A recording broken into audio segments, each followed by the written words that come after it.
শুধু ভক্তমণ্ডলী, আগামী 31শে ডিসেম্বর বুধবার একাদশী ব্রত এবং সঙ্গে 2025 সালের বছরের শেষ দিন।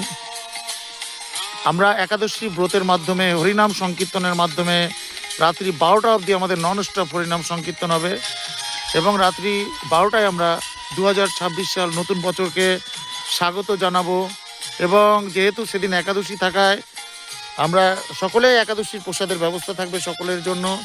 আপনারা সকলে একাদশীর প্রসাদ গ্রহণের মাধ্যমে এবং হরিনাম সংকীর্তনের মাধ্যমে আমরা মন্দিরে রাত্রি 12টা অবধি 31শে ডিসেম্বর হ্যাপি নিউ ইয়ার নতুন বছরকে আমরা স্বাগত জানাবো হরিনাম সংকীর্তনের মাধ্যমে। তাই যারা যারা আসতে চান সকলে চলে আসবেন আপনারা মন্দিরে। সঙ্গে আমাদের সঙ্গে সরস্বতী মাতাজি ও তালবন প্রভু থাকবে এবং তাদের মিষ্টি হরিনাম সংকীর্তনের মাধ্যমে আমরা নতুন বছরকে স্বাগত জানাবো। Happy new year 2026।